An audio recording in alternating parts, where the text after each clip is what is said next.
Welcome to a special edition of Davenport Football here on DUPanthers.com. I'm Rick Berkey along with the head coach Sparky McEwen for a special look at the Davenport football program, State of the Program special. Thought it'd be a good time here in spring to take a look and examine the program, where it stands now in terms of where it was a year ago, 5 years ago and such, and good chance to rehash a terrific season last year. And speaking of last year, Davenport's program had a phenomenal year, a record-breaking year in so many ways. Record-smashing school, 8 victories, top 20 national final ranking, first ever playoff appearance, 4 first-team all-GLIAC opponents, award winners, I should say, and 8 second-team all-conference winners, and, of course, one of the top honors given the GLIAC Coach of the Year. He joins him right now, Coach Sparky McEwen, the GLIAC Coach of the Year last year. Coach, a lot of satisfaction had to come from you and your staff after last season was finally over.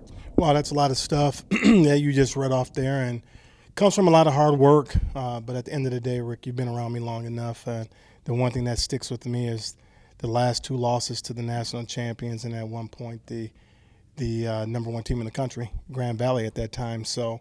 But other than that, we had a lot of things that went right for us, in that season, and we're excited to be back with a number of those players returning. And speaking with your guys at the spring game and a couple practices, I gathered that same type of feeling was, we took some big steps, but we left some food on the table too at the end. Yeah, you hope, at this time, at this point in your career, in a program of this nature that, those student athletes start buying into what the feel is around that coach's office. These guys are excited about the future. We feel like we've become a program that's prepared to compete against some of the top programs in the country, and it shows. When you've playing your final home game for the GLIAC championship, where we obviously fell short. But 5 years ago, if you would have told me we were going to be playing for a GLIAC title after 5 short seasons, I would have said no, not yet with this conference as tough as it is. You finished up spring ball about a month ago. Let's first of all reflect back on how things went compared to previous spring practices and spring games that you've had under your tutelage.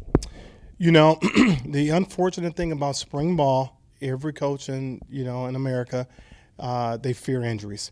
And we had a few injuries take place in spring ball of guys that we're going to count on, and they won't be with us, for the fall. But besides that, you go into spring really wanting to, teach quite a bit, develop your younger players. They get a lot more reps than they would generally, when it's fall practices. It's my favorite time of the year. Obviously, you love playing the games, but you know how it is during the fall. You know what your Tuesday, Wednesday, and Thursday looks like. Friday looks like Saturday. But in the spring, you're a little more loose. There's a lot more teaching going on. And, we had some great numbers this year, in spring ball. So besides a few guys, with some season-ending injuries, the rest of the guys did a great job of development. You mentioned the numbers. Again, you lost some quality performers last year, but you've got some key returnees with all conference honors, many of them. Kicker Brandon Gilo, defensive end Austin Allward, your terrific quarterback Jason Whitaker back, running back Khalif the Beef Jenkins, and wide receiver Preston Smith. You've got a lot of offensive linemen coming back with experience, led by an upcoming freshman Trent Allen and such. How do you feel about this veteran group as a group coming back? I feel great. The most important thing out of that group is a lot of leaders. A lot of those guys stepped up last year in that leadership form that you need as a head coach. And, the best coach team is a player-led team. And, for the first time, we felt that, those players are starting to take ownership of this program, this team, and doing things just the right way. So as a coach, you feel good about those things. And, we've got some other key contributors coming back. Remember T.R. Turner, he was all GLIAC performer. Getting him back healthy now is a major, major, major plus for us on that D-line. We lost some key players there, but we lost a host of guys in our secondary. And As you know, we were able to go into the transfer portal and bring some kids in January, and all those kids played well, in spring ball. So we're excited, from that standpoint. And then we got some key contributors that were all GLIAC performers now that's playing here and wearing the red and black. Yeah, you got a couple nice players from Wayne State, and a young man from Winston-Salem, Antoine Collins, showed some good things in spring ball. So there's some excitement of the newcomers coming in. It is. Going in, when you lose a PSY Barnett, you're going to have to find some kids that can possibly replace them. And we return, a young man by the name of Peyton Brown. He was we didn't have anybody on our team last year that had over 1,000 yards receiving. This young man had over 1,000 yards receiving. He was first team all GMAC, and for him to come here and step in, where PSY left off, that's big. And then Antoine, he came in and he did a tremendous job for us, and Myron Harris at running back, to give us some help there with the beef. That was tremendous. And then, probably arguably the biggest signing was Wilkerson, to step in at the Mich position. Here's a young man that's getting some NFL attention, and rightfully so. He's a sharp young man on and off the field. He's been up for major awards across the country, and just knowing that he gets to come here and help this team take the next step, it's been a tremendous honor to know that, he chose Davenport. To veer off a couple things you just mentioned. You mentioned PSY Barnett. You mentioned NFL. I know you take great pride in knowing that PSY Barnett has now become the first ever Davenport player in your program history to sign a free agent contract, as he signed an undrafted free agent contract with New Orleans. He did. It's the hard work that this young man has put in. PSY, he's a quality young person, great citizen. He's already graduated, obviously. And here's a young man that he understands that he has he's got some great tools. He's got some gifts. He's been blessed, and he wanted to come here. He first took the opportunity to go and play at Davenport University, and things didn't work out for him the way he wanted. And here's the opportunity to come back home and play at Davenport University and move into a different position than he played, at Ferris State. So we were able to bring him in and polish up some things that he felt like he was missing the year before the NFL guys. And then all of a sudden he goes out, he has a tremendous pro day, and he had a number of teams vying for him and his talents to come to their team, and he chose the Saints. And we've got history with the Saints. Jason Vanderlaan, he was there with the Saints. Zimmer was with the Saints. Lampman was with the Saints, and now we have our own young man inside with the Saints. And he's been coming back every other day here, still polishing up his tools. He's not one of those guys selling for less.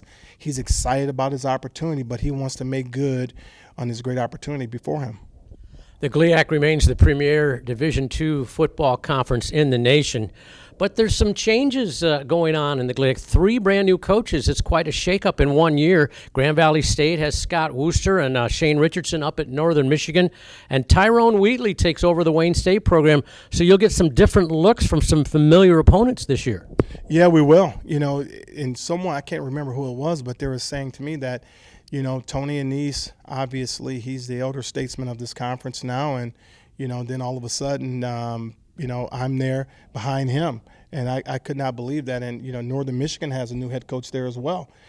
So number of new coaches to this league, guys with some great experience, guys coming from, solid programs. And, they've done a wonderful job in their careers. So we're going to get some new looks in this conference. And, as advertised, it's the GLIAC.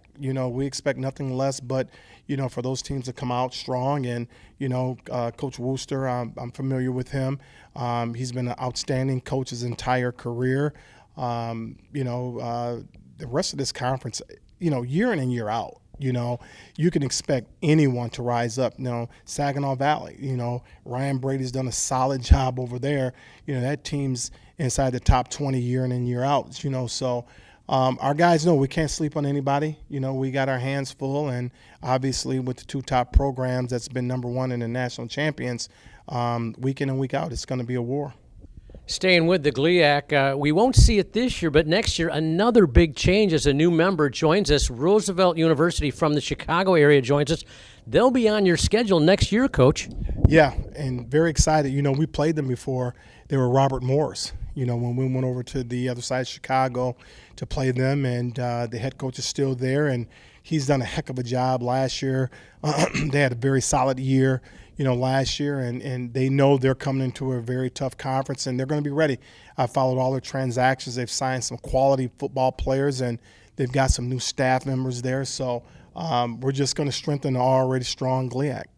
I don't know if they reached out to you or not, Coach, but if they have or haven't, what would you tell them if they came to you? Because remember, you helped build this program basically from the ground up. What would you say to their coaching staff if they were starting, they're not starting a brand new program, but in effect they are jumping up to D2 and joining the GLIAC like that. They're starting from way behind. You got to be patient, even though they're jumping into the GLIAC, they've always played quality Division II programs. Their coach has done a wonderful job of, putting on the schedule solid programs from the Division II level. Like I said, we played them, I think it was 3 years ago, and we knew right then and there that that was going to be a program that was going to contend, year in and year out. So coming into this conference, we welcome them here. It's going to be a very exciting brand of football. They get after it, and he's done a tremendous job there. So patience is going to be key. If you keep your patience, and obviously administration understands that this is a tough conference. Week in and week out, it's going to be, it's going to be a fight.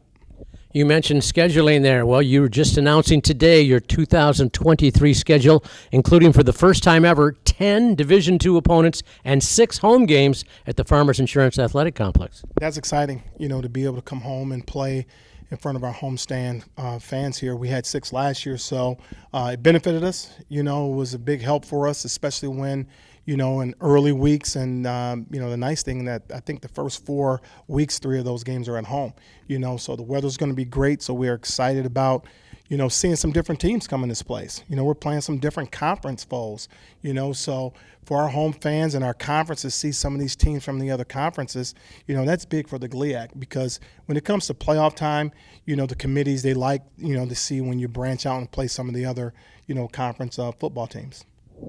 Coach, during the spring ball, I couldn't help but notice and hear the tag "spot the ball" keeps coming up and coming up. What does that mean to your program, Spot the Ball? Well, our guys, one of the things that we talked about last year is we can't get caught up into wondering, what's going to happen with things that's out of our control, okay? All we want you to do is spot the ball. Let's play. Put the ball down, move out the way, let's get after it, because our guys know in order for us to take that next step that we have to take, we have to have a focus, that, it's razor sharp. If our guys can't focus the way they need to focus, we're not going to be able to improve upon, that record we had last year. And, what happened last year is behind us. Now it comes down to, competing. We want to compete every single snap. And the only way you can do that is by spotting the ball. So as soon as you take your hand off the ball, let's get after it and see what you got. And Coach, football fans across the country are trying to adjust to this new era of the transfer portal and guys coming and going, and we're seeing guys jump up. And just curious from a Division II standpoint, with all the the talk about the portal and the NIL money and such, how is it affecting the D2, if at all, in terms of what you are doing with your program? Well, you have to embrace it. We're not going backwards. You have to embrace it and you have to understand it, but you just can't take anybody out of the portal, okay? I think it's a good thing. I think kids need to have what we call opportunity. That's what America is built on, is opportunity. And when you see student athletes that look for another opportunity to go play somewhere else, that's okay. That's okay. You see some of the better programs across the country, having a number of kids, going to the portal. So, you shouldn't have to handcuff student athletes. They should have the ability and the right, to go someplace and take their talents and showcase their talents. And, it's benefited us. And, I'm proud to say that, I think that you got to be careful. You just can't sign anyone out of the portal. It's got to be some guys that could fit, your needs. And we just don't take anyone. We take a look at our roster, and if there's some spots that need to be filled until a young man is ready, because we're strong about bringing in freshmen. We want freshman class. We want to build a championship roster. the base has to be with, recruited freshmen, because those guys you can mold, okay, you can teach. And then if a guy's not ready, now you have the ability to go in the portal and get a guy, if you need to take him for a year, maybe 2 years, until that guy that you recruited as a high school freshman is ready, then, you're able to do that. Well, Coach, it's an exciting time, of course, of the year, and your program never looked better than it does right now. The 2023 schedule is available at dupanthers.com. And, Coach, I know that you can't wait to get at it. You're going to enjoy the time off, but pretty soon preseason practice will be right at it, and you'll be popping pads again. Well, the next steps for us is summer. Just kind of like what you're alluding to right now is getting these guys back on campus.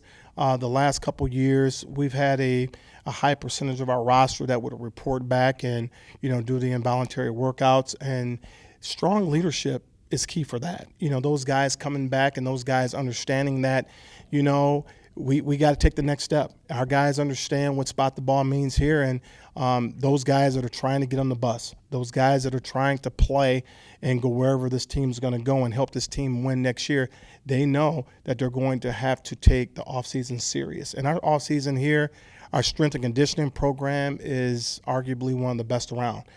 Brock does a tremendous job with these student athletes, and they love him. These guys, the relationships that's built here with him has been tremendous, and it's evident with some of these kids that are getting some NFL attention now, because he's able to help them with their strength and conditioning, help them with their speed training.